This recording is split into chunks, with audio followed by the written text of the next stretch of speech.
Un cowboy a adopté une petite fille Apache perdue. Il s'agissait en fait de la fille d'une magnifique veuve Apache. Avant de nous plonger dans l'histoire, n'oubliez pas d'aimer la vidéo et de nous dire dans les commentaires d'où vous la regardez. Le territoire du Nouveau-Mexique s'étendait à perte de vue, aride et sec. Le soleil de fin d'après-midi aplatissait tout ce qu'il touchait. La poussière flottait dans l'air, tourbillonnant en petits tourbillons à chaque rafale de vent. Un homme chevauchait lentement à travers la brousse sur un cheval baille. Son corps bougeait lourdement sur la selle, ses épaules étaient larges. Une barbe sombre couvrait un visage qui avait trop souffert des intempéries et trop de pertes. Il s'appelait Caleb, un éleveur qui avait autrefois vécu pour autre chose que la simple survie. Il y a des années, il avait enterré sa femme et l'enfant qu'elle portait sous un peuplier près de la limite de ses terres. Depuis lors, la cabane où il retournait chaque soir lui semblait vide. Il accomplissait ses tâches. Il réparait les clôtures. Il gardait son bétail en vie, mais chaque tâche était accomplie avec une sorte de devoir sinistre, sans espoir. Ce jour-là, il ne chevauchait pas pour le plaisir. Il vérifiait une partie de la clôture qui s'affaissait souvent après les tempêtes et s'assurait qu'aucun animal errant ne s'était trop éloigné. Son étui à revolver reposait à ses côtés, même s'il ne s'en servait presque plus. Il ne voulait rien avoir à faire avec les bagarres ou les disputes entre hommes. Il avait appris depuis longtemps que la mort venait trop facilement à la frontière, et il n'avait aucune envie de la provoquer davantage. C'est alors, au bord d'une petite crête, qu'il remarqua un mouvement. Au début, il crut qu'il s'agissait d'un animal sauvage, maigre, titubant, déplacé dans cet espace ouvert. Mais lorsque son cheval franchit la crête, il le vit clairement. C'était une enfant, petite, pieds nus, les jambes écorchées, la peau noircie par le soleil et la poussière. Elle portait un morceau de tissu en lambeaux qui avait peut-être été autrefois une robe. Elle ne devait pas avoir plus de 4 ans. Caleb se figea sur sa selle, une main posée sur les rênes, l'autre sur sa cuisse. Son cœur battait plus fort qu'il ne voulait l'admettre. Cette terre recelait toutes sortes de dangers. Un enfant seul signifiait qu'un événement terrible s'était produit. Son esprit s'emplit de possibilités. Raid, maladie, abandon. Il scruta l'horizon, dans toutes les directions, à la recherche de signes indiquant la présence d'autres personnes. Des cavaliers, de la fumée, des mouvements, rien.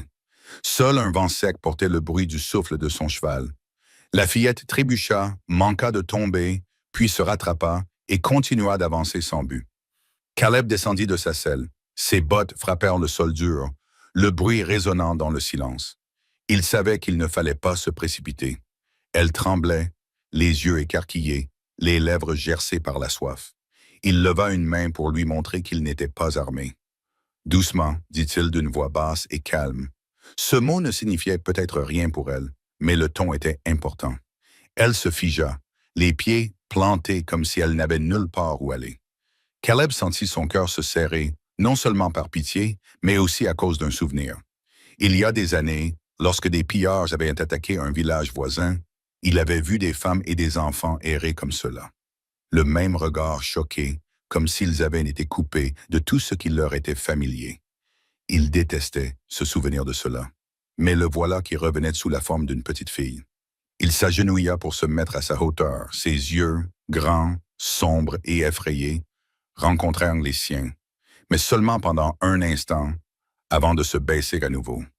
Elle tenait un morceau de tissu dans son poing, comme si c'était la seule chose qui la maintenait en vie. « Tu es seul, murmura-t-il, sans s'attendre à ce qu'elle réponde. « Merde. » Il pensa à la laisser là, non pas parce qu'il le voulait, mais parce qu'il savait ce que cela signifierait de la recueillir.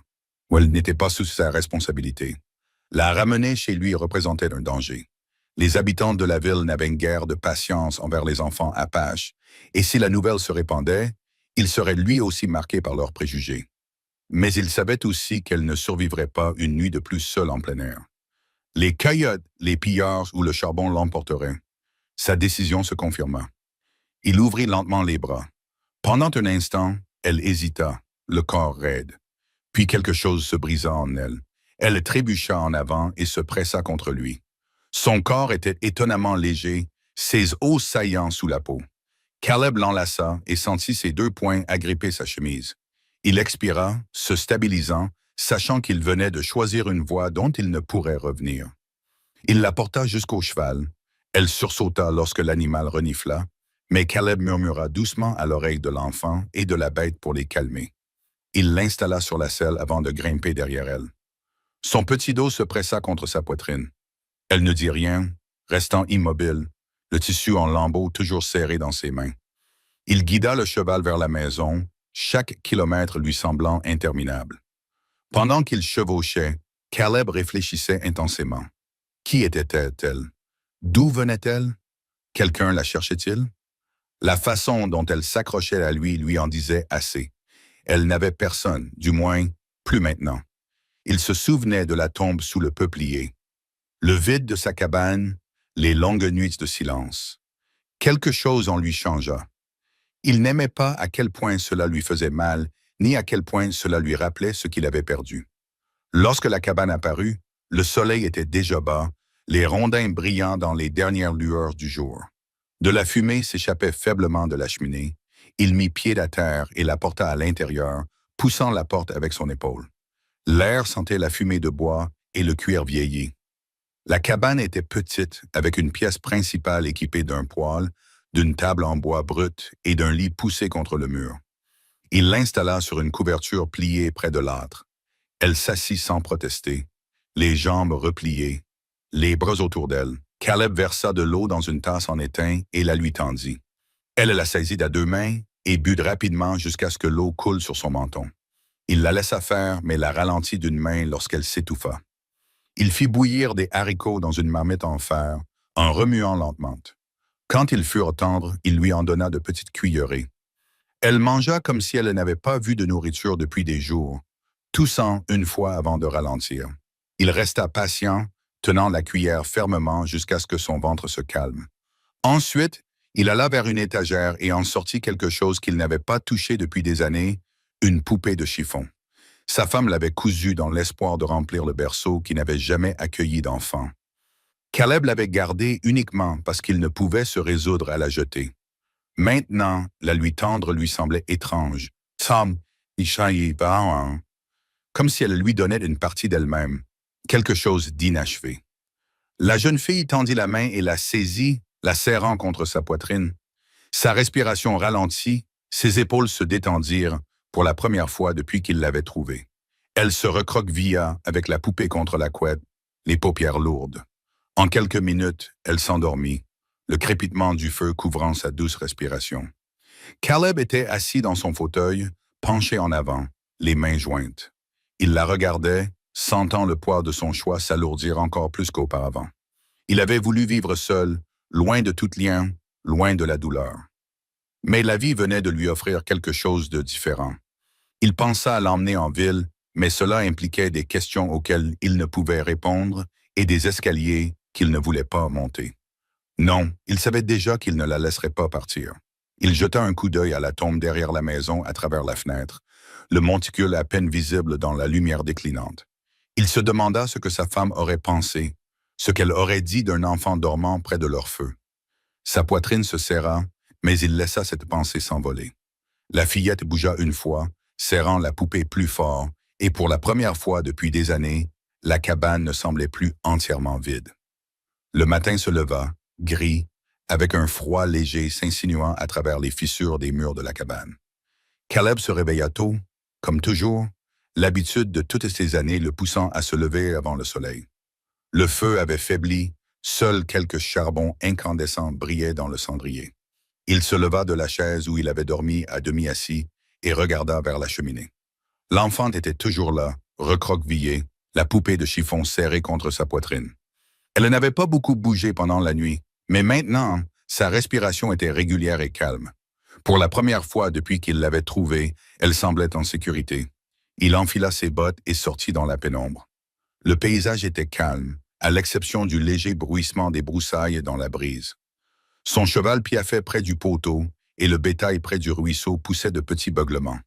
Il apporta de l'eau du tonneau à l'intérieur, la posa sur le poêle et ajouta du bois jusqu'à ce que les flammes reprennent vie. L'odeur de la fumée emplit la pièce, chaleureuse et familière. Lorsque la jeune fille remua, elle se redressa rapidement, les yeux écarquillés, serrant la poupée comme si elle risquait de disparaître. Caleb resta en retrait, ne voulant pas l'effrayer. Il se contenta de hocher la tête et dit « Bonjour ». Elle cligna des yeux, incertaine, mais ne pleura pas. Il posa une tasse en étain remplie d'eau chaude près de sa couette et lui fit signe de boire. Elle l'observa attentivement, puis tendit les deux mains et la prit. Des questions lui brûlaient les lèvres. Qui était-elle? D'où venait-elle? Quelqu'un la cherchait-il encore? La nuit précédente, il avait choisi de la garder sous son toit, car l'alternative signifiait une mort certaine pour elle. Mais il savait que cela ne pouvait pas s'arrêter là. Une enfant errant seule signifiait une famille déchirée. Il devait envisager la possibilité que ses proches viennent de la chercher et ce que cela pourrait signifier pour lui. Il pensa immédiatement à la ville située à une demi-journée de marche. Les hommes de là-bas le regardaient déjà avec suspicion depuis qu'il vivait seul. Amener une enfant à l'Apache au grand jour susciterait des questions et, pire encore, des jugements. Il ne savait pas encore ce qu'il dirait lorsque ces questions seraient posées. Il lui donna les haricots qui restaient de la veille.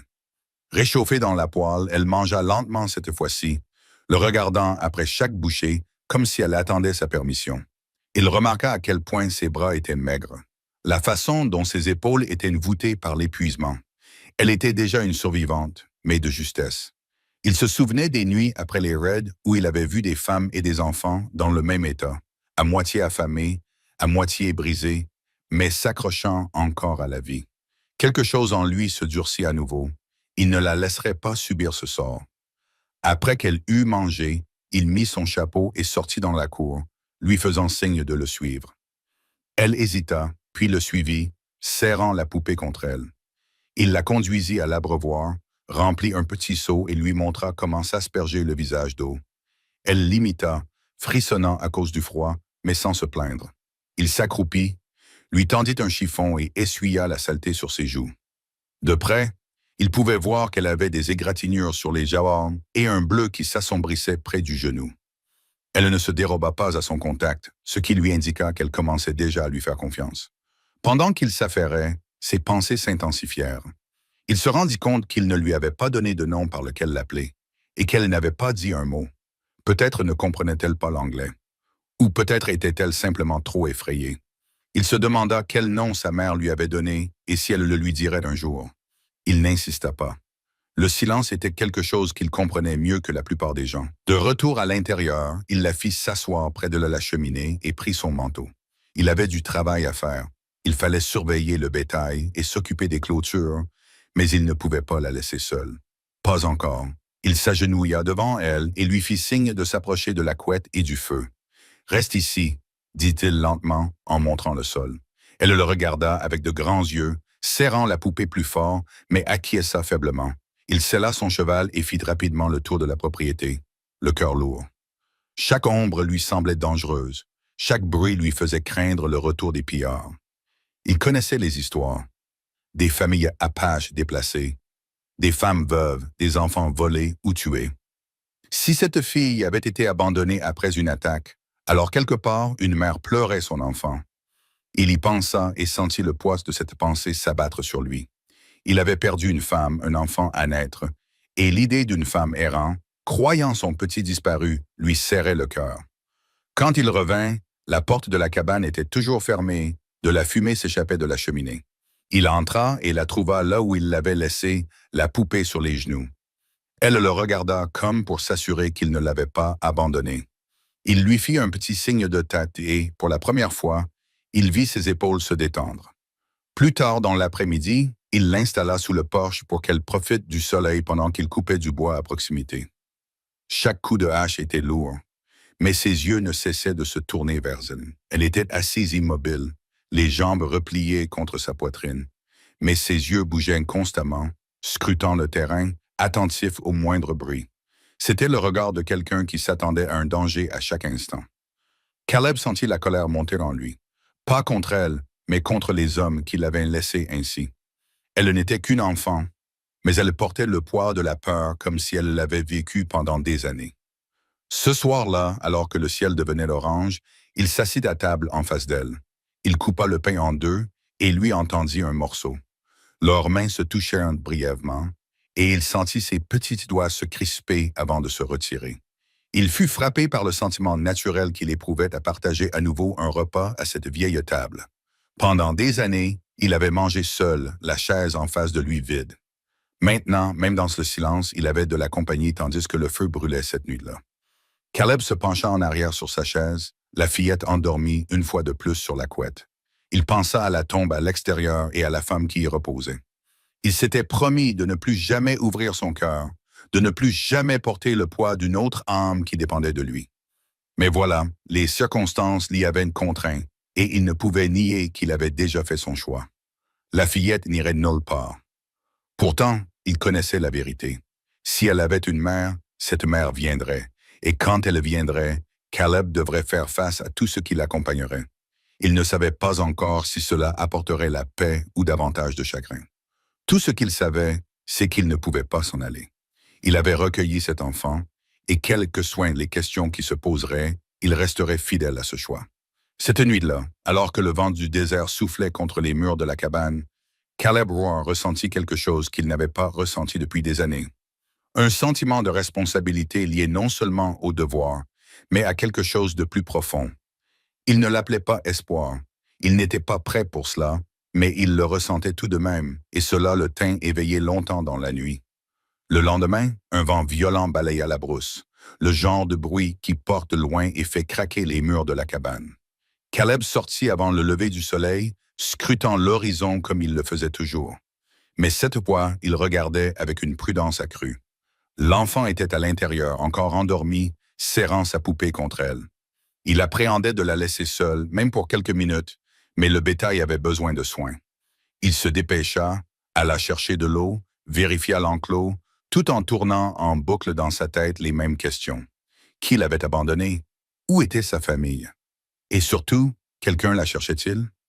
En milieu de matinée, la fillette le suivit dehors, ses petits pieds nus laissant prince dans la poussière. Il l'installa sur le porche avec une couverture pendant qu'il coupait du bois. Elle le regardait dans silence, les yeux écarquillés, mais plus calme qu'auparavant. Caleb remarqua qu'elle s'appuyait contre le mur de la cabane, le gardant dans son dos comme si elle avait besoin d'un support solide derrière elle. Il se souvint que les soldats après la guerre avaient le même instinct, ne faisant jamais confiance au terrain dégagé. Le fait qu'une enfant vive avec ce genre de peur lui nouait l'estomac. Il posa la hache et s'accroupit près d'elle. « Tu as un nom, murmura-t-il sans attendre de réponse. Elle cligna des yeux, ouvrit les lèvres comme si elle voulait parler, mais aucun son ne sortit. Il toucha légèrement sa poitrine. « Caleb, attendit-il. » Elle le fixa, puis baissa les yeux. Pas de réponse. Il laissa tomber, la forcer n'aiderait en rien. À l'intérieur, il réchauffa des haricots et du pain. Lorsqu'il lui tendit l'assiette, elle leva les yeux avec une lueur qu'il n'avait encore jamais vue. De l'hésitation, presque de la honte. Elle était habituée à la faim. Cela ne faisait aucun doute, mais pas à quelqu'un qui lui offrait de la nourriture chaque fois qu'elle tendait la main. Il rapprocha l'assiette. Elle mangea d'abord par petites bouchées, puis plus rapidement, avant de ralentir à nouveau. Il remarqua que son regard s'était légèrement adouci, laissant entrevoir une trace de confiance. Cet après-midi-là, alors que Caleb réparait le corral, la jeune fille se raidit soudainement et regarda vers la crête. Il suivit son regard et vit une silhouette se déplacer dans les broussailles, marchant lentement mais avec détermination. Sa main se posa instinctivement sur le fusil posé à proximité. La silhouette se rapprocha, se transformant en une femme à la peau bronzée, aux longs cheveux noirs tressés avec des lanières de cuir. Elle portait une robe en peau de cerf bordée de perles, mais déchirée sur le devant et poussiéreuse après un long périple. Son corps vacillait d'épuisement, mais ses pas ne faiblissaient pas. Caleb sentit sa gorge se serrer. Avant même qu'elle ne parle, il savait qui elle était. Il regarda la fillette qui s'était figée, les yeux rivés sur la femme qui s'approchait. Puis, dans un élan soudain, l'enfant poussa un cri et trébucha en avant, courant droit dans ses bras. La femme tomba à genoux, serrant la fillette contre sa poitrine, ses bras maigres tremblant sous la force de son étreinte. Le son qui sortait de sa bouche était mi-sanglot, mi-rire. Elle enfouit son visage dans les cheveux de l'enfant, murmurant des mots que Caleb ne comprenait pas, mais qu'il reconnut comme étant pleins de soulagement. Elle s'écarta juste assez pour examiner la fillette, touchant son visage, ses bras, comme pour s'assurer que tout était bien là. Puis elle la serra à nouveau dans ses bras, incapable de la lâcher. Caleb se tenait à quelques pas de là, le fusil baissé, le cœur battant. Il vit la vérité dans les yeux de la femme lorsqu'elle leva enfin les yeux vers lui. Elle avait cru avoir perdu sa fille. Le chagrin s'accrochait encore à elle, gravé dans ses os, mais il était maintenant brisé par le choc et le soulagement. Elle se leva en titubant, tenant la fillette dans un bras, l'autre main soutenant son flanc. Caleb vit alors à quel point elle était maigre, à quel point sa clavicule ressortait sous sa peau, à quel point la couture déchirée de sa robe révélait non seulement ses courbes, mais aussi les ecchymoses et les blessures causées par le voyage. Il détourna le regard un instant, lui laissant un peu de dignité, puis s'efforça de parler d'une voix calme. Elle était seule. Je l'ai trouvée il y a 2 jours. La femme ouvrit les lèvres et répondit dans un anglais approximatif. Protégez-la. Sa voix était rauque, cassée par la soif et le silence. Caleb acquiesça d'un signe de tête. Elle a mangé. Réchauffée, elle vacilla, et il s'avança avant qu'elle ne tombe. Au début, elle résista à son bras, fière. Mais ses forces l'abandonnèrent et elle le laissa la soutenir. Il la guida vers la cabane. À l'intérieur, il dégagea une chaise pour elle, l'assit délicatement et versa de l'eau dans une tasse en étain. Elle but rapidement, comme l'avait fait la petite fille, jusqu'à s'étouffer. Il stabilisa la tasse, la ralentissant. La petite fille s'accrochait aux côtés de sa mère, serrant toujours la poupée, les yeux rivés sur eux. Caleb comprit que le silence de l'enfant n'était pas dû à un manque de voix. C'était dû à la peur. À présent, elle murmurait doucement contre l'épaule de sa mère, prononçant quelques mots en apache, ses premiers sons depuis qu'il l'avait trouvée. Caleb s'appuya contre la table, les bras croisés, essayant de démêler les questions qui le taraudaient. Il demanda doucement « Que s'est-il passé ?» Les yeux de la femme s'assombrirent. « Des pillards. Ils ont tué mon mari. » Ces mots étaient hésitants, mais suffisamment clairs. Elle toucha la tête de la fillette. « Je pensais que ma fille avait disparu. Je l'ai cherchée. Je l'ai toujours cherchée. » Sa voix tremblait, mais elle la stabilisa par la force de sa volonté. Caleb baissa les yeux, la mâchoire serrée. Il connaissait trop bien ce genre de perte. Il connaissait trop bien le regard dans ses yeux. Il pensa à la tombe derrière la cabane, aux années de vide qui avaient suivi. La douleur de la femme le frappa de plein fouet, car elle lui était familière. Pendant un instant, la cabane fut silencieuse, à l'exception du crépitement du feu et des doux murmures de la fillette. Caleb comprit alors que tout avait changé à nouveau. Il avait pris une enfant qui, pensait-il, n'avait personne. Maintenant, la mère se tenait dans sa cabane, vivante, mais creusée par le chagrin, le regardant avec des yeux fatigués qui en disaient plus long que les mots ne pourraient jamais le faire. Il fit un choix, comme il l'avait fait 2 nuits auparavant. Sans hésiter, une fois la vérité devant lui. « Vous resterez toutes les 2, dit-il simplement, d'une voix ferme. La femme cligna des yeux, surprise, comme si elle ne s'attendait pas à de la gentillesse de la part d'un étranger. Ses lèvres tremblèrent, mais elle acquiesça lentement.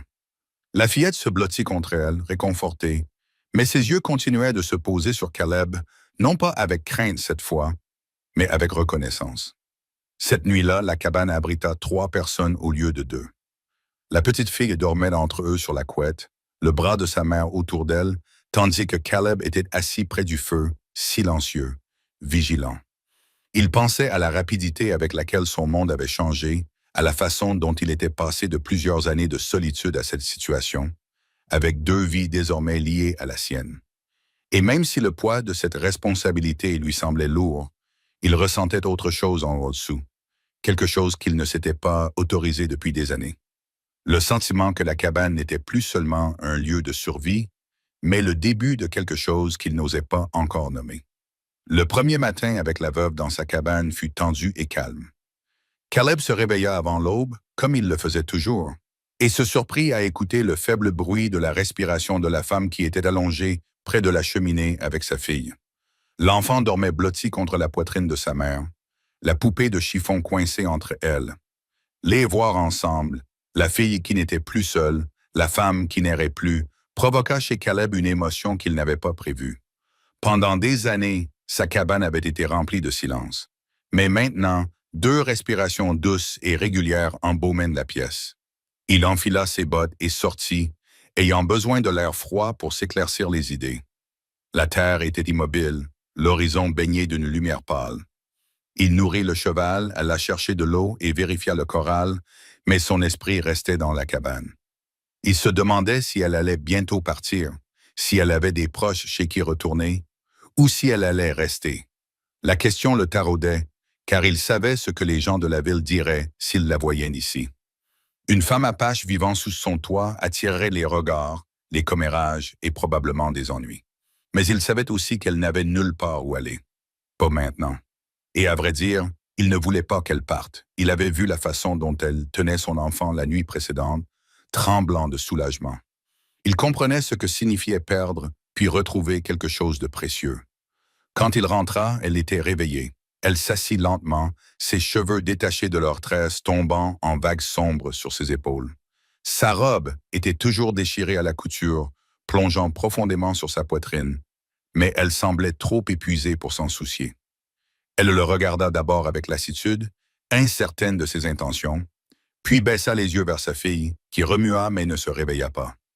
Caleb versa de l'eau dans une tasse en étain et la posa à côté d'elle. Elle la prit en acquiesçant, la main tremblante tandis qu'elle buvait. « Merci, dit-elle dans un anglais approximatif mais clair. Sa voix était faible, rauque à cause de la soif et du long silence.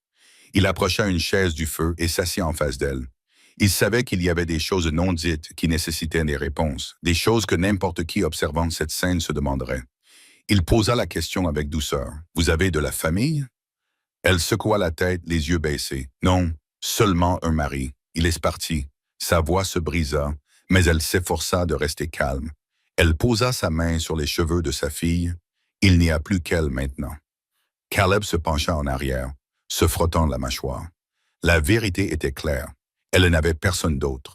Cela signifiait que sa promesse initiale avait plus de poids que jamais. Elle n'était pas simplement de passage, c'était probablement le seul endroit où elle pouvait rester sans être engloutie par le désert. Elle releva les yeux, l'observant avec une intense concentration. Pourquoi l'aider? Ce n'est pas votre enfant. La question était lourde. Caleb réfléchit à la réponse à donner. Il aurait pu dire que c'était par devoir, par décence ou par hasard. Mais la vérité était plus difficile. Parce que je ne pouvais pas m'en aller, dit-il finalement. Il regarda le feu, pas elle, parce que je sais ce que signifie perdre sa famille. Je ne pouvais pas la laisser traverser cela seule. Elle resta silencieuse pendant un long moment, et dans ce silence, quelque chose changea. Sa méfiance ne disparut pas, mais ses épaules se détendirent légèrement. Elle comprenait la perte. Elle pouvait le voir dans ses yeux, tout comme lui le voyait dans les siens. Au fil de la journée, leurs vies trouvèrent un certain rythme. Caleb coupait du bois et elle ramassait les morceaux, les empilant près du poêle. Quand il rapportait de l'eau, elle l'utilisait pour laver le visage et les cheveux de sa fille. Elle trouva son aiguille et son fil et raccommoda le poignet déchiré de sa chemise, ses mains agiles malgré la fatigue. Elle essaya même d'ajuster sa propre robe en remontant la couture, mais le tissu était trop effiloché pour tenir. Caleb s'efforça de ne pas la fixer du regard lorsque le tissu glissa, bien qu'il remarquât la façon dont sa silhouette remplissait l'espace de sa petite cabane, la façon dont sa présence le déstabilisait et le rassurait à la fois. Dans l'après-midi, il sella son cheval pour aller vérifier la clôture éloignée.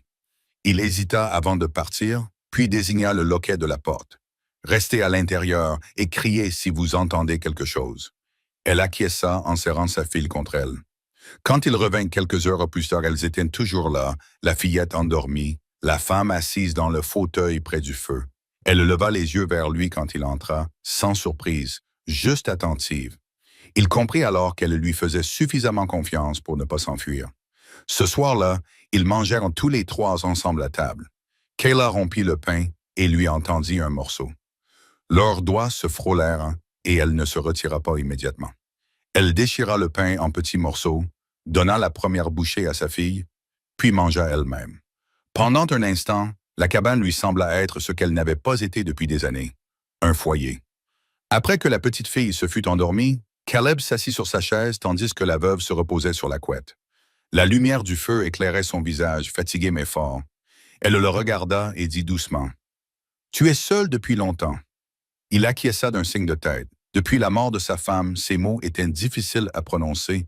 Oui, oh, pas les mots. Dites, il ne parla pas de sa tombe derrière la maison, mais ses yeux se posèrent sur la fenêtre où se trouvait le peuplier, et la veuve suivit son regard, compréhensive. Elle acquiesça lentement, son propre chagrin se reflétant dans ses yeux. Le silence entre eux s'étira, mais il n'était pas vide. Il était partagé, lourd de ce qu'ils avaient tous deux perdu. Pour la première fois depuis son arrivée, son corps se détendit. Elle se pencha légèrement vers le feu, et lorsque son épaule effleura sa botte, elle ne se recula pas. Lui non plus ne bougea pas. Cette nuit-là, alors que les flammes s'éteignaient, Caleb prit conscience des questions qu'il s'était posées. Qu'elle reste ou non, que ce soit temporaire ou non, n'avait plus d'importance. Elle était là. Sa fille était là. Et la cabane n'appartenait plus seulement à son chagrin.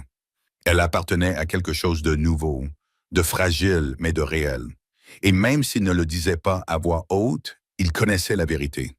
Il n'allait pas les laisser partir. Les jours s'écoulèrent selon un rythme régulier, mais chacun d'entre eux semblait plus chargé de sens que le précédent. Caleb remarqua d'abord les changements dans les petits détails. La façon dont la jeune fille riait doucement lorsqu'il nourrissait des poules. La façon dont la veuve se mit à fredonner de douces mélodies tout en raccommodant des vêtements déchirés. La façon dont la cabane sentait différemment lorsqu'une marmite mijotait avec des racines et des herbes séchées qu'elle avait apportées dans son sac. Ce n'était plus seulement un espace. Il devenait peu à peu le leur. Les questions restées sans réponse les premières nuits se faisaient désormais plus pressantes. Caleb se demandait si les pilleurs rôdaient toujours dans les environs, ces mêmes hommes qui avaient détruit sa vie. Il se demandait également si les habitants de la ville entendraient parler d'elle et viendraient l'interroger. Un éleveur blanc vivant avec une femme apache et son enfant. Ce n'était pas quelque chose que les gens pouvaient facilement ignorer. Mais la présence de la veuve, mince et fière, lui rappelait que la survie n'était pas quelque chose à négocier avec la société. C'était un fait, elle n'avait nulle part où aller, et il avait choisi de ne pas les laisser retourner dans le désert. Cette décision, bien que silencieuse, était ferme. Un soir, le vent se leva brusquement sur les plaines. Caleb rentra tard, traînant une carcasse de cerf derrière son cheval. Il trouva la veuve accroupie près de l'âtre, remuant le ragoût d'une main tout en tenant sa fille de l'autre. L'encolure de sa robe s'était à nouveau déchirée au cours de la journée, s'abaissant davantage, et bien qu'elle l'ait immédiatement ajustée, elle semblait ne plus avoir la force de se soucier de sa pudeur. Caleb se détourna rapidement, honteux de la chaleur qui l'envahissait à cette vue. Il s'occupa à suspendre la viande et à se laver les mains, mais ses pensées étaient agitées. Après le souper, lorsque la fillette s'endormit, la veuve resta près du feu. Ses cheveux, autrefois tressés serrés, étaient maintenant détachés, des mèches noires tombant sur ses épaules. Elle était assise tranquillement, tournant la poupée de chiffon entre ses mains, comme si elle la raccommodait avec ses doigts. Caleb s'assit en face d'elle, les bras croisés, fixant les flammes. Le silence entre eux s'éternisait, mais contrairement à avant, il ne semblait plus tendu, il semblait plein d'espoir. Elle finit par lever les yeux vers lui. « Vous vous souciez d'elle, dit-elle en désignant la fillette endormie sur la couette. Son anglais était approximatif, mais assuré. Caleb croisa son regard. Elle avait besoin de quelqu'un. Vous n'étiez pas encore là. Il marqua une pause, puis ajouta, plus doucement, je ne voulais pas prendre votre place. Les lèvres de la veuve esquissèrent un léger sourire. Pas tout à fait un sourire, mais presque. Tu n'as pas pris. Tu as donné en retour. Ces mots le touchèrent profondément. Caleb sentit son cœur se serrer. Il se pencha en avant, les coudes sur les genoux, cherchant quoi dire. Il pensa à la façon dont les hommes de la ville parlaient crûment des femmes apaches, les traitant comme des êtres inférieurs, comme des objets à acheter ou à jeter. Il détestait ces mots. Et en la regardant maintenant, maigre, fatiguée, mais résistante, il voulait le lui dire. Au lieu de cela, il se contenta de quelque chose de plus simple. Vous l'avez maintenue en vie. Vous avez fait plus que je n'aurais pu faire. Elle baissa les yeux et secoua la tête. J'ai failli la perdre. Je la croyais morte. Elle leva la main pour se couvrir le visage, les épaules tremblantes. Caleb tendit instinctivement la main par-dessus la table et posa doucement sa main sur la sienne.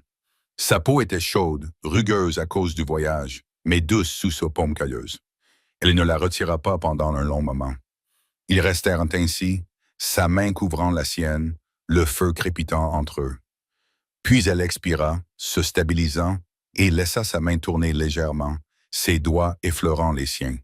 C'était un petit geste, mais il avait plus de poids que les mots. Plus tard dans la nuit, lorsqu'il se leva, elle se pencha vers lui au lieu de se reculer. Leurs épaules se touchèrent, l'air devint lourd dans la petite cabine. Caleb tourna la tête et, avant qu'il n'ait pu réfléchir, ses lèvres effleurèrent les siennes. Le baiser fut bref, hésitant, mais lorsqu'il se recula, ses yeux le fixaient sans crainte, mais avec une acceptation tranquille. Le bruit de l'enfant qui bougeait rompit le moment. Ils se séparèrent, chacun se retirant dans son silence. C'était mon... Mais la vérité tacite persistait. Quelque chose avait changé. Cette nuit-là, Caleb resta éveillé dans son lit, fixant le plafond sombre. Il pensa à sa femme, à la tombe sous le peuplier. La culpabilité monta, vive et importune. Mais parallèlement, une autre vérité s'imposa à lui. Il était vivant, et la femme et son enfant qui dormaient près de son feu étaient vivants. Ils avaient choisi de rester, et il avait choisi de les laisser faire. Il se demanda si cela suffisait pour recommencer à zéro. Le lendemain matin, il trouva la veuve dehors, en train d'étendre une peau de cerf pour la faire sécher au soleil matinal. Elle leva les yeux vers lui, ses cheveux fouettés par vent, et pour la première fois, elle sourit. C'était un sourire timide, mais réel. Caleb sentit alors quelque chose se détendre en lui, quelque chose qu'il n'avait pas ressenti depuis des années. Il n'appelait pas cela du bonheur, pas encore, mais c'était assez proche pour le bouleverser. En ville, il y aurait des questions. Parmi les voisins, il y aurait des jugements. Il savait que tout cela l'attendait. Mais debout là, la regardant travailler à côté de la cabane tandis que sa fille jouait dans la terre avec sa poupée de chiffon, Caleb sentit la réponse aussi claire que la terre sous ses bottes. Quoi qu'il arrive, il ne les renverrait pas. Les jours suivants se déroulèrent au rythme de la survie. Mais sous la surface, tout avait changé. Le premier baiser persistait comme une marque qu'ils portaient tous les deux sans en parler. Caleb remarqua que la veuve le regardait différemment désormais, ses yeux fixes lorsqu'il croisait les siens, son silence n'étant plus seulement de la vigilance, mais quelque chose qui pesait entre eux. Il s'occupait les mains, fendant des bûches, réparant les clôtures, vérifiant le bétail, car l'immobilité laissait trop de place à des pensées qu'il n'était pas prêt à nommer. C'est au cours d'une de ces longues journées que l'enfant tomba malade. Au début, ce n'était qu'une toux, un son sec dans la nuit. Le deuxième jour, son front brûlait de fièvre, son petit corps tremblait sous la couette. La veuve paniqua, pressant un linge humide contre la peau de sa fille, murmurant dans leur langue des mots que Caleb ne comprenait pas, mais qu'il reconnaissait comme des prières désespérées. Caleb resta calme en apparence, allant chercher de l'eau, attisant le feu, mais à l'intérieur, sa poitrine était serrée et dure. Il avait déjà enterré un enfant avant sa naissance. Il ne resterait pas les bras croisés et n'en perdrait pas un autre. Il réfléchit à ce qu'il savait. Il y avait un médecin en ville, mais y emmener une enfant apache entraînerait des questions, des soupçons et peut-être pire encore. Il évalua le risque en silence. Puis la veuve lui saisit le bras, les yeux écarquillés de peur. Elle murmura « Elle mourir ». Sa voix se brisa, se fendit. Caleb secoua fermement la tête. « Non, pas si je peux l'empêcher ». Il prépara une tisane à partir d'écorces de saule et d'herbes qu'il avait conservées dans ses propres réserves. Il la fit boire lentement à la fillette, goutte à goutte, en lui tenant la tête tandis que la veuve soutenait son petit coin. Les heures s'écoulèrent dans un brouillard de linge humide, de mots chuchotés et de la voix grave de Caleb, qui parlait doucement pour empêcher la mère et l'enfant de s'effondrer. Il ne se permit pas de se reposer. Chaque fois que la fièvre montait, il ajoutait du bois au feu, allait chercher de l'eau fraîche, changeait le linge. La veuve se blottit contre lui une fois, le visage enfoui dans sa poitrine, lorsque sa fille fut prise de frissons. Il passa un bras autour d'elle, la soutenant sans hésitation. La robe déchirée glissa davantage sur son épaule, dévoilant sa peau, mais aucun d'eux ne pensa à la pudeur. La peur ne laissait aucune place à cela. 2 nuits passèrent avant que la fièvre ne tombe enfin. La respiration de la fillette s'apaisa, son corps ne tremblait plus, mais reposait lourdement contre la couette. Caleb s'assit sur ses talons, l'épuisement le frappant comme un coup, mais le soulagement était encore plus fort. La veuve pleura ouvertement, serrant sa fille contre elle. Puis, Sans prévenir, elle se tourna et embrassa Caleb avec force, ses lèvres pressées contre les siennes, comme si elle déversait en lui toute sa peur, sa attitude et son besoin. Il resta figé pendant une seconde avant de l'embrasser à son tour, ses mains fermement posées sur sa taille, la serrant contre lui. Le baiser s'intensifia, le feu crépitant doucement à côté d'eux, son corps se penchant vers le sien, chaud et tremblant. Quand elle s'écarta enfin, le souffle irrégulier, ses yeux plongèrent dans les siens avec une intensité brute. « Vous l'avez sauvé, murmura-t-elle. « Sauvez-moi. » Caleb avait la gorge serrée. Il ne trouvait pas les mots justes. Il se contenta de lever la main pour écarter une mèche de cheveux de son visage, sa main rugueuse s'attardant sur sa joue. Elle se pencha vers lui, fermant les yeux un bref instant avant de regarder à nouveau sa fille. L'enfant remua légèrement, serrant la poupée dans ses bras, puis sombra dans un sommeil paisible. Cette nuit-là, la veuve ne se retira pas à sa place près de la cheminée. Au lieu de cela, lorsque l'enfant fut enfin profondément endormi, elle se rapprocha de Caleb. Ils s'assirent côte à côte près du feu, leurs mains se touchant dans l'espace qui les séparait. Le silence était lourd, mais pas vide. Il était rempli de tout ce qu'ils ne pouvaient pas encore dire à voix haute. Pendant ces heures, Caleb se débattit également avec des questions qu'il savait que d'autres poseraient s'ils pouvaient voir l'intérieur de sa cabane, ou pourquoi il devait la serrer dans ses bras. Quel avenir pouvait-il y avoir alors que la ville la plus proche mépriserait sa présence? Mais en la regardant s'appuyer contre lui, épuisée mais vivante, et sa fille en sécurité entre eux, il comprit que ces questions n'avaient pas d'importance. Ce qui comptait était là, devant lui. À l'aube, la fièvre de l'enfant avait complètement disparu. Elle se réveilla faible, mais avec un léger sourire, murmurant dans sa propre langue. La veuve embrassa son front, les larmes aux yeux, puis tourna son regard vers Caleb. Elle ne dit rien, mais son regard était éloquent. Ils avaient traversé ensemble quelque chose d'irréversible. Caleb se leva lentement, les articulations raides, et regarda autour de lui dans la cabane. Les murs étaient toujours les mêmes, le poêle était toujours le même, le toit était toujours recouvert de planches dépareillées. Mais l'atmosphère semblait différente. Le silence qui n'appartenait autrefois qu'à son chagrin avait désormais une nouvelle signification.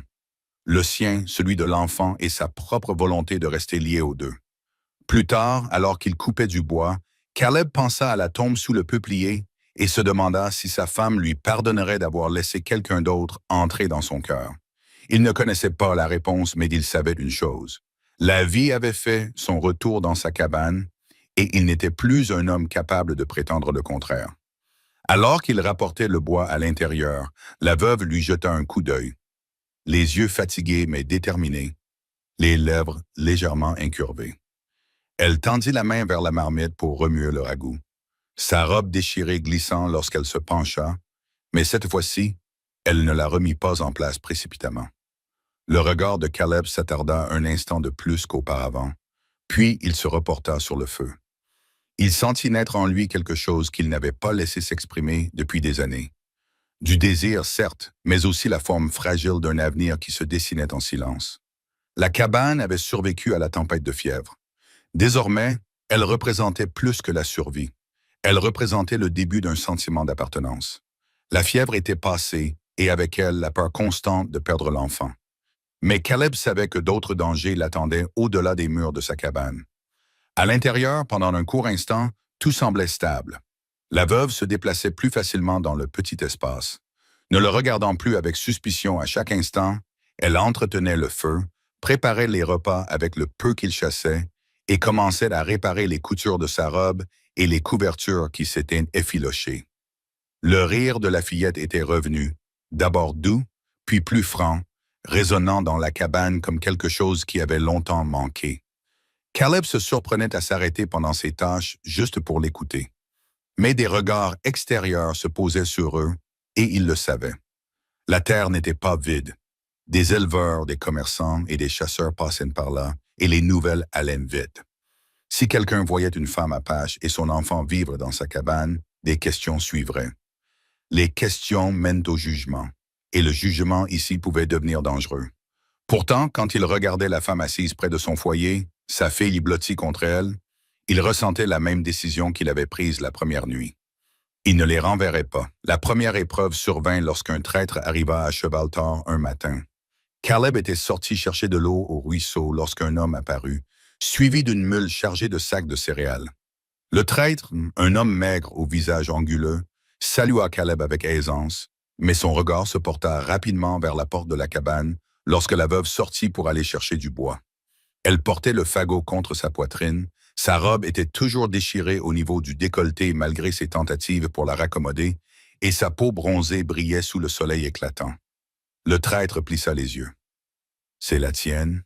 demanda l'homme sans détour, en désignant la femme d'un signe de tête. Caleb serra la corde qu'il tenait dans sa main. Elle et la fille sont sous mon toit. Son ton était calme, ferme, mais définitif. Le traître esquissa un sourire narquois, son expression trahissant plus que de la curiosité. Les gens du village ne vont pas apprécier ça. Une apache vivante avec toi, ils vont jaser. Peut-être pire. Caleb soutint son regard sans broncher. Qu'il jase. Le traître haussa les épaules comme si cela lui était égal et se concentra à nouveau sur le grain. Mais Caleb savait que l'homme rapporterait l'histoire en ville avant le coucher du soleil. Alors que le traître s'éloignait, laissant derrière lui un nuage de poussière, Caleb sentit le regard de la veuve posé sur lui. Elle avait compris suffisamment de mots pour en saisir le sens. « Danger », dit-elle doucement. Caleb acquiesça. « Oui, mais tu ne partiras pas. » Sa voix ne laissait planer aucun doute. Cette nuit-là, après que la petite fille se fut endormie, la veuve s'assit en silence près du feu. Ses mains bougeaient distraitement, caressant la poupée de chiffon que sa fille serrait dans ses bras depuis la première nuit. Finalement, elle leva les yeux vers Caleb. « Tu as pris des risques pour nous. » « Pourquoi? » Il se pencha en avant, posant ses avant-bras sur ses genoux. Il voulait lui donner une réponse simple, mais aucune ne lui vint. « Parce que tu es ici maintenant, dit-il finalement.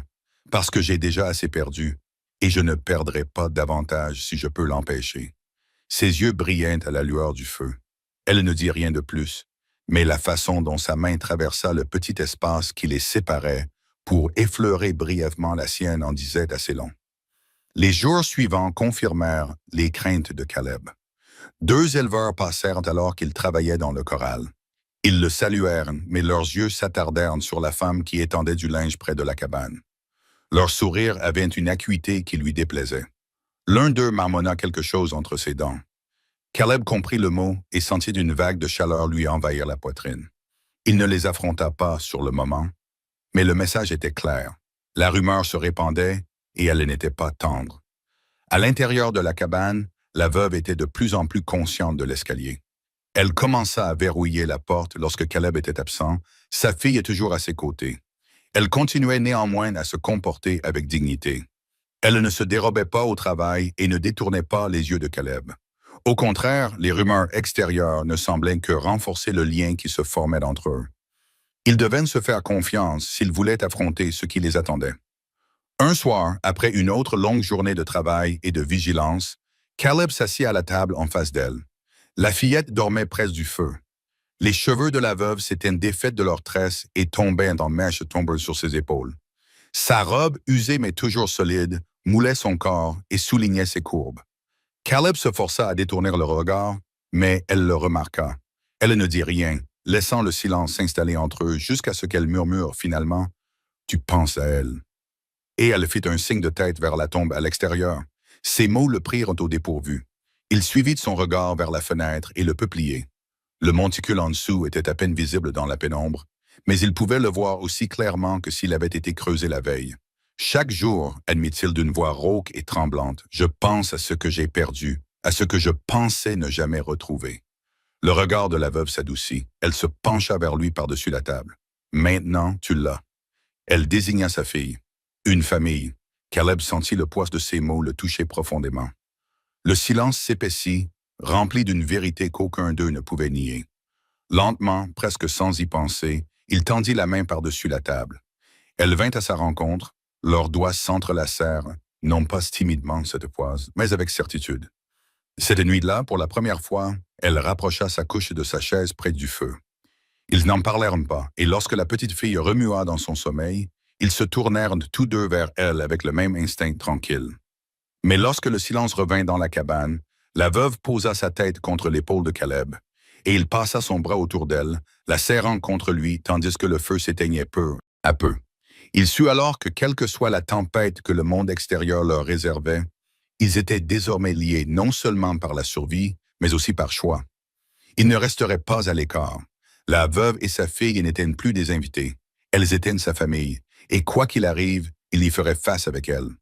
Les jours qui suivirent la visite du traître furent lourds. Caleb pouvait sentir le changement dans l'air aussi clairement que le vent qui soufflait sur les plaines. La terre elle-même n'avait pas changé. Son bétail avait toujours besoin d'être soigné. Ses clôtures s'affaissaient toujours sous l'effet des intempéries, et l'eau du ruisseau coulait toujours, froide et régulière. Mais le regard des gens sur lui avait changé. Il le sentait lorsqu'il se rendait en ville pour acheter du sel et de la farine. La façon dont les hommes interrompaient leur conversation lorsqu'il attachait son cheval près du magasin. La façon dont les femmes rapprochaient leurs enfants d'un pas. Il avait déjà été jugé auparavant, mais cette fois-ci, le jugement était plus sévère, visant non pas sa solitude ou son passé, mais la femme et l'enfant qui vivaient désormais sous son toit. Il acheta ce dont il avait besoin, ignorant les chuchotements, mais il en ressentit le poids tout au long du chemin du retour. La cabane, qui avait commencé à lui sembler un refuge, lui donnait désormais l'impression d'être un lieu surveillé. Il ne rapporta pas à la veuve tout ce qui avait été dit, mais elle n'était pas aveugle. Elle voyait la tension dans sa mâchoire lorsqu'il rentrait, la façon dont ses yeux scrutaient plus souvent l'horizon, le fusil toujours à portée de main. Un après-midi, alors que la veuve raccommodait des chemises à la table et que sa fille jouait près de la cheminée avec sa poupée, Caleb dit doucement, les mots se répandant. La ville n'aime pas ça. Il ne la regardait pas quand il parlait, s'affairant à couper des bandes de cuir pour le tac. La veuve s'arrêta, l'aiguille encore entre les doigts. Ils veulent qu'on parte. Son anglais était hésitant, mais suffisamment clair.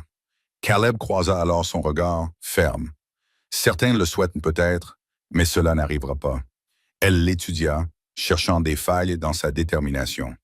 N'en trouvant aucune, elle acquiesça, même si la peur ne quittait pas son visage. Plus tard dans la nuit, pensant qu'il ne la regardait pas, elle s'assit près de l'enfant endormi, la tête baissée, murmurant dans sa propre langue. Caleb reconnut ce que c'était. Une prière, non pas pour elle-même, mais pour la sécurité de sa fille. Il sentit sa poitrine se serrer. Il lui avait donné sa parole, mais les mots ne suffisaient pas toujours ici. La tempête arriva plus tôt que prévu. 3 cavaliers apparurent tard dans la soirée, alors que le soleil se couchait. Caleb les aperçut depuis la cour, la poussière s'élevant derrière leurs chevaux. Ils chevauchaient avec désinvolture, mais leurs yeux étaient perçants.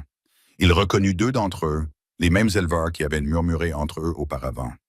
Il ne connaissait pas le 3e, mais son expression suffisait à Caleb pour comprendre qu'il n'était pas là pour échanger des plaisanteries. Le soir venu, l'un d'eux s'approcha de la clôture. Sa voix avait un ton moqueur. « J'ai entendu dire que tu avais de la compagnie. Une compagnie étrange pour un homme comme toi. » Caleb se tenait droit, les mains vides, mais l'attitude ferme. « Dis ce que tu as à dire. » L'homme cracha par terre. « Nous n'apprécions pas que des gens comme elle vivent ici. Tu le sais aussi bien que nous. Tu ferais mieux de la renvoyer avant que les gens ne décident de s'en occuper à ta place. » Derrière lui, la porte de la cabane grinça. La veuve était sortie, l'enfant agrippé à sa jupe, les yeux écarquillés. Caleb sentit la chaleur monter dans sa poitrine à leur vue, exposée au regard des hommes. Le regard des éleveurs s'attarda sur elle, glissant sur sa robe déchirée, les courbes de son corps. Caleb serra les poings, mais resta immobile. « Elle et la petite restent, dit-il d'une voix basse et neutre. Le 3e cavalier éclata d'un rire rauque. « Personne ne te laissera jouer à la dinette avec une métisse. Tu vas nous attirer des ennuis, à toi et à nous tous. » Caleb s'approcha, ses yeux gris comme de la pierre. « Elles sont sous mon toit. Cela signifie que c'est à moi de les protéger. Tu veux tester ça? Alors descends de ton cheval. » Pendant un long moment, l'air resta tendu. Les seuls sons étaient le craquement du cuir et le faible souffle du vent. Les hommes se regardèrent, évaluant leurs chances. Caleb resta immobile, chaque centimètre de son corps rayonnant de détermination. Finalement, le premier cavalier ricana. « Ce n'est pas fini, vous verrez. » Ils firent un demi-tour et s'éloignèrent, soulevant un nuage de poussière dans leur sillage. Caleb les regarda partir, puis se retourna vers la cabane. La veuve était toujours à la porte, sa fille serrée contre elle. Elle le regarda droit dans les yeux, le regard large mais déterminé. « Vous prenez encore un risque, dit-elle d'une voix tremblante. Il s'approcha, la voix plus douce. « Je vous ai dit que votre place était ici. Je ne les laisserai pas vous chasser. » Cette nuit-là, après que l'enfant se fut enfin endormi, la veuve s'assit en face de Caleb près du feu. Le poids de ce qui venait de se passer était lourd, mais quelque chose de plus fort le surpassait. Elle le regarda longuement, puis parla doucement.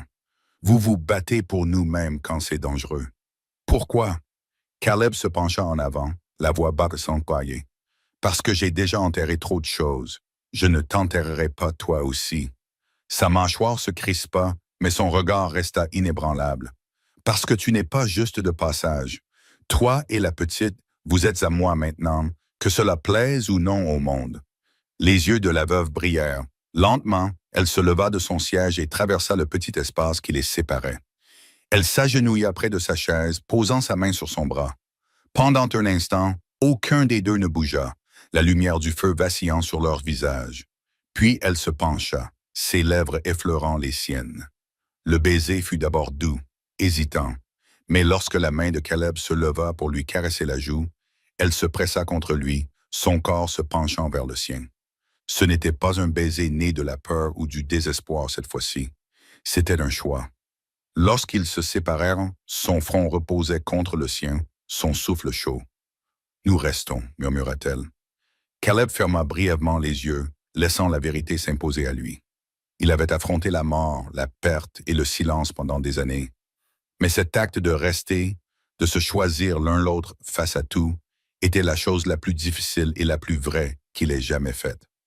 La cabane, autrefois un abri creux contre le désert, abritait désormais 3 vies liées par le même fil fragile. Et chaque nuit qui passait, ce fil devenait plus fort et non plus faible. Le lendemain matin, après le passage des cavaliers, la cabane semblait différente. L'atmosphère était plus lourde, non pas à cause de la peur, mais de la certitude. La menace s'était manifestée et Caleb savait qu'elle reviendrait sous une forme ou une autre. Une autre visite, des mots de plus d'heures, ou pire encore.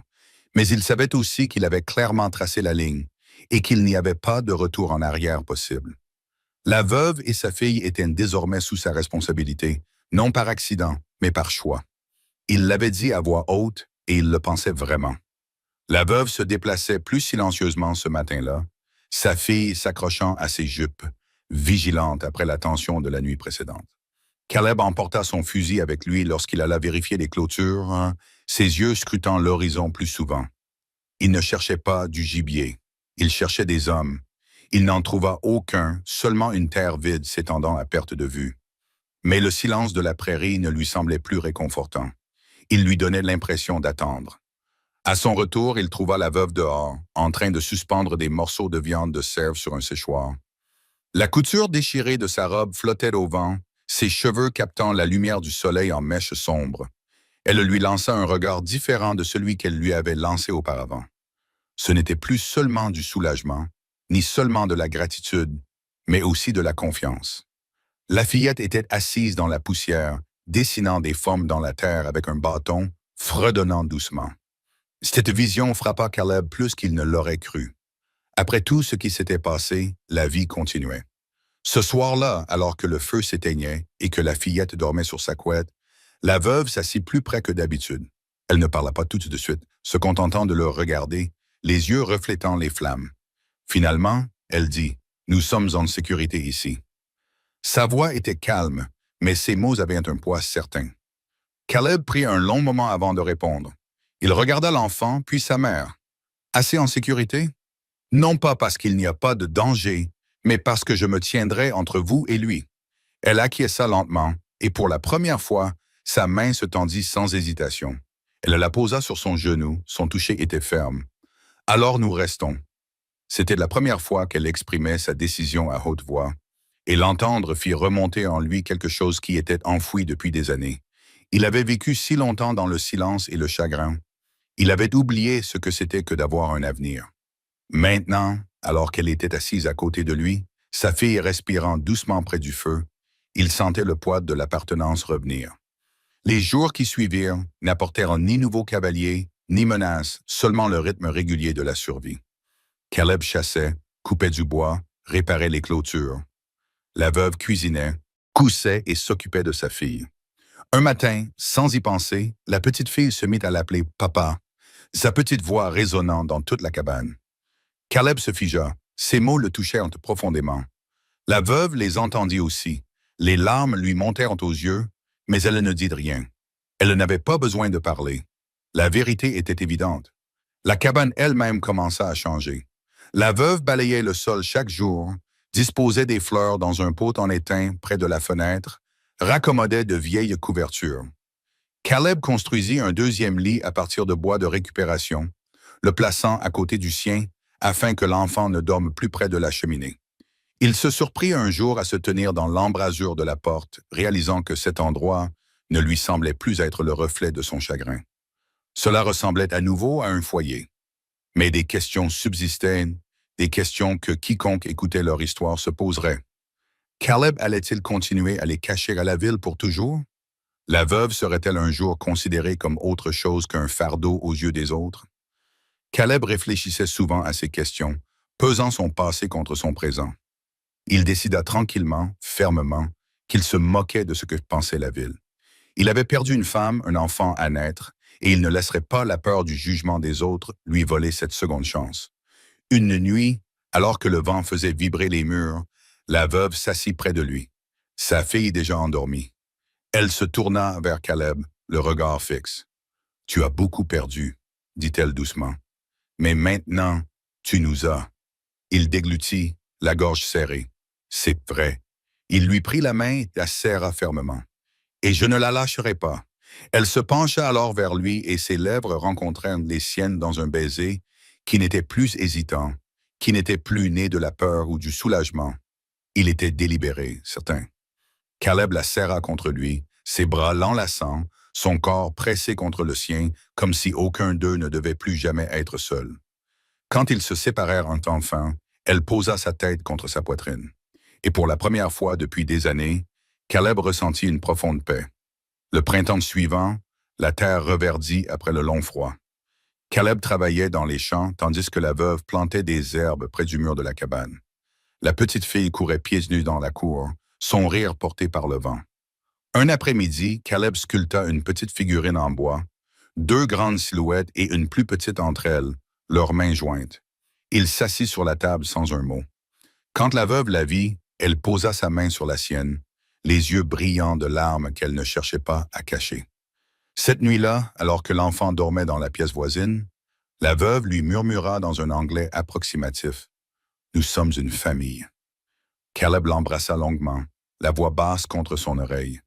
Et ainsi la cabane à la lisière du territoire du Nouveau-Mexique, autrefois remplie uniquement de silence et de perte, abritait désormais une famille forgée non seulement par le sang, mais aussi par le choix. Le chagrin qui avait autrefois enseveli Caleb avait cédé la place à quelque chose de plus fort, de plus stable et de plus vrai. L'acte de rester. Il les avait choisis et ils l'avaient choisi. Peu importait ce que pensait le monde au-delà de leurs portes. À l'intérieur de ces murs, ils formaient un tout. Fin.